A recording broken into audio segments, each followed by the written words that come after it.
This is a Momentum Media production.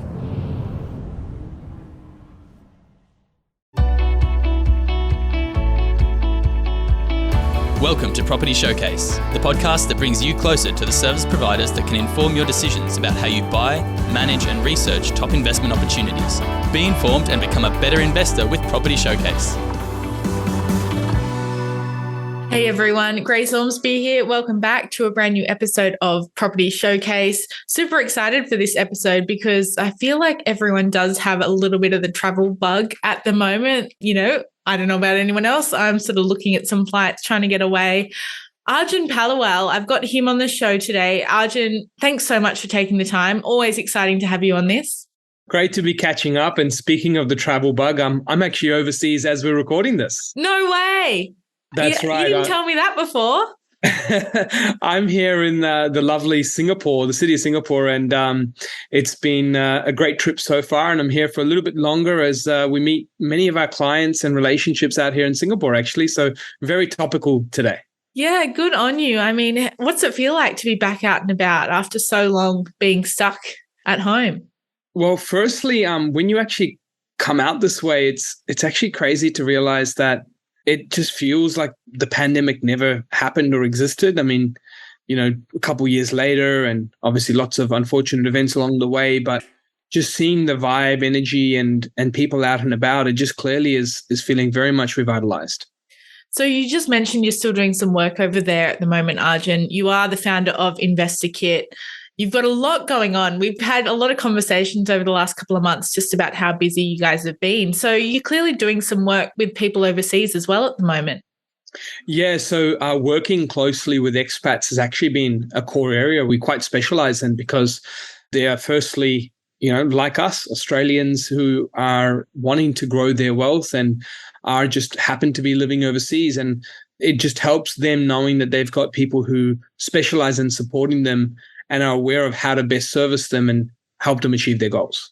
Yeah, I mean, it makes sense. It's hard enough to buy a house, you know, when you're in the next suburb, let alone if you're looking from overseas. And it's probably a pretty interesting time to be an expat at the moment. Either they've come back to Australia for a while and they're looking to head back overseas but keep some interest in Australian assets, or they spent the whole time over there and are, you know, busy living their lives and probably won't make it back to Australia for a little while now. So the fact that you guys can still be, you know, working with people across the world is pretty special.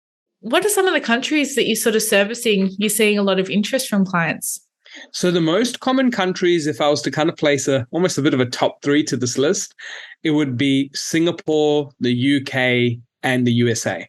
And with these three countries in particular, there's a lot of focus from financial services and consulting as one sort of, you know, industry of clients. The second one is the education sector, universities, various education precincts where they are moving from Australia over to overseas.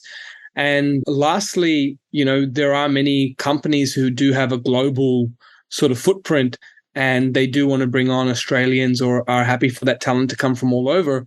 And that's kind of the three core mixes of clients that we see working within and also the countries that they're most commonly basing themselves in as Australians.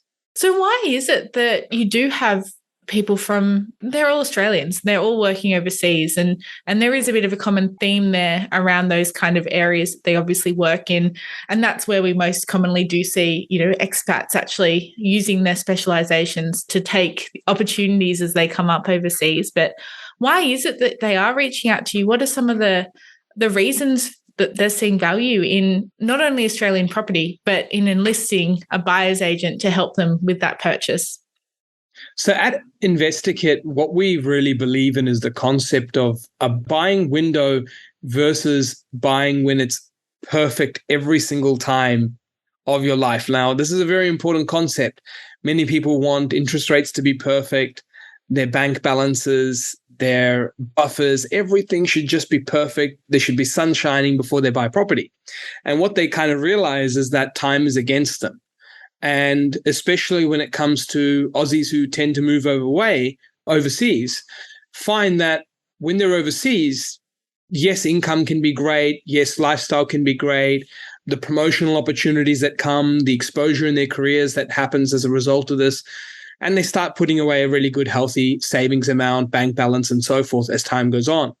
But then they realize that investing in their country they're living in for that moment is something that's quite difficult based on residencies or other factors.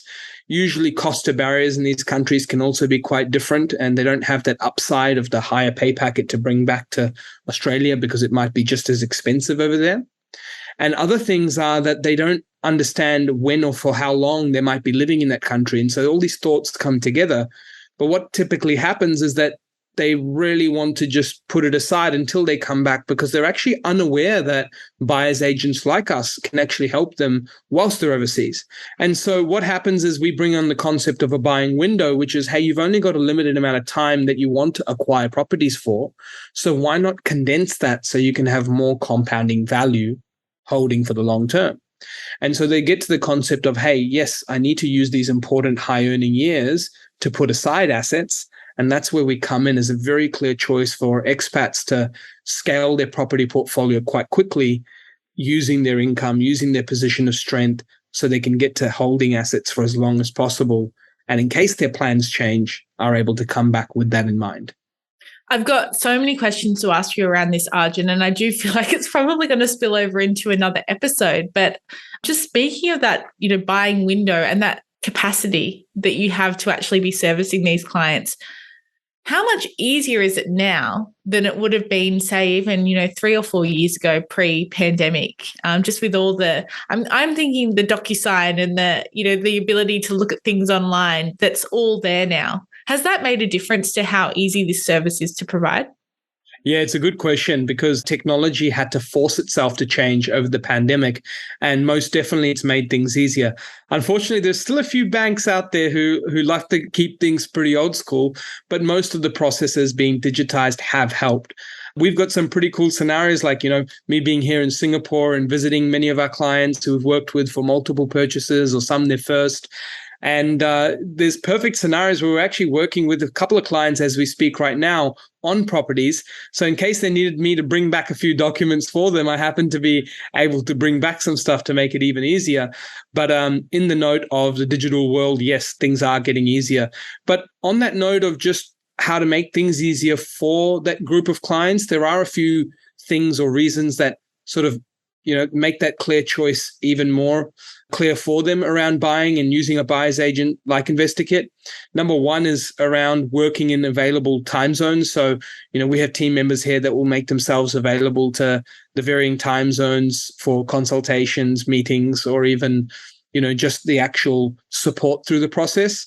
But other things are really around making sure that we understand them, because that digitizing piece is one thing, but beyond that, there's understanding which countries and which incomes should be better suited with which banks, what type of lending and locations to stay in line with for them, and the right contacts and team members around them to make sure that we complement their team of accountants and other people rather than kind of leaving them in a deeper state of confusion. So these kind of add to that whole technology upside as well. It's really, really cool, and definitely something that I think more people should be thinking about. As you said, a lot of people that are moving overseas don't necessarily know how long they'll be overseas for. They want that safe haven. They see Australian property as a place to be. Is there any really popular destinations or places that people do look into, or is that just kind of, again, coming back to an individual's goals and strategies? Yeah, so because our service has been very much investing focused, and they understand that they want to build a team of experts around them, they do remain focused on being as open as possible to the locations across Australia. So really it just becomes more of a understanding them, their timeline, and their particular goals, as well as, where they're based, to make sure the expertise is following that from a finance and logistic point of view. After that, it really becomes like any other Australian who's living in Australia and making sure they remain borderless to get the best investing result. So do you have any of those top tips that you can share? I know there's probably a bit of information that you'd want to be holding back, but, is there anything that people should be aware of if they're thinking about going on this journey, or maybe they've already started and they're still seeking out advice, clearly by listening to this episode? What is it that expats should be doing when they're looking at Australian property? Yeah, so I have three core tips that I give any expats we work closely with. Number one is really making sure that your accountant is able to play that first part in understanding how your PR status might be considering from a tax perspective, because there's some people who remain expats, have PRs, but maybe don't visit Australia back and forth as much and need to consider those residency pieces for tax as well. The second thing on that first note, to expand on it, is just overall the concept of building a team. And so this is where having that buyer's agent who understands expats like we do, combined with your accountant and combined with a finance contact who can also support, means that you just have synergy between contacts rather than team members maybe being a bit too conservative on one side because they don't know the rules well enough, or the other component is them just not being as comfortable to work with you because they don't know it all well enough. So this is where the first tip is making sure you build your team out right to grow your portfolio back. And that includes us as a buyer's agent, your accountant. And if you're short of some of these contacts, like the right finance or the accountant person, because we do work in this space so frequently, we can connect with the right people. So that's tip number one. Going into tip number two, I would say it's remaining as open as possible. See, the thing here is that many expats who do try and come back, try and actually make their plan as tight as possible because they want to say, what if I move back to Brisbane, or what if I move back to Sydney? And they kind of cross the lines between investing portfolio and living in. And it's important to keep this as separate as you can. Now, I know there can be moments where you want to try have best of both worlds, and maybe one asset can do that. But as an overall plan, you don't want to think too much about those two things intertwining themselves. And you really want to look at it as a limited window of building a portfolio, you knowing that your plan right now is living and working in that country, say Singapore as an example. And then once that time does come up to maybe go back if you want to, there's so many years in between, unless there's a hard date, and there's so many other possibilities. You've moved country once, could you move again to another country? That you just don't know where life takes you. And it's really important to apply it with an investment viewpoint rather than having those two worlds collide. I do see that often. And when I speak to many expats who then purchase investment properties following, they wish they didn't bring that emotion into it from that first time, because they felt like they had these hard rules set about where they would live, but that clearly changed. So that's tip number two. The final tip I'd give is that when you are approaching real estate investing back home, buy yourself more time. And by that, I mean, okay, instead of the typical 30 to 35 day settlement, could we go for a 42 day to 60 days? Instead of a, 7 to 14 day finance clause, could we go for a 14 to 21 day finance clause? Doing our best to buy that time, because whilst banks and connections and contacts who specialize in this place can be experienced, things can come up, and it's about adapting appropriately to make sure that we can work through these logistical pieces as someone living overseas. And through buying more time, it comes back to tip number one, which is building the best team around you. And if you combine these three together to having that extra time up your sleeve, through just having a borderless investing approach only and surrounding yourself with the right team, you can start to get a lot of success back home whilst you're overseas, building a future. They're all really good points to make, Arjun. And I'd add to that, although I don't want to step on your toes here, but it almost sounds like, for anyone who's in Australia right now, but also thinking about potentially moving overseas down the track, it doesn't need to derail any kind of property investment plans that they've got, especially if, they are moving over there for work or career opportunities. Is that a fair enough statement to make? It's actually a really good point that, many people don't think about. People think that, okay, we'll rush this purchase away because we're going to move overseas and we don't know what life will bring and it will change. We're still supporting many clients who've been in Australia, worked with us, who then moved overseas, continue to work with us, and then end up even coming back and still work with us. So the key is, yes, you can build your team here and take your team with you overseas.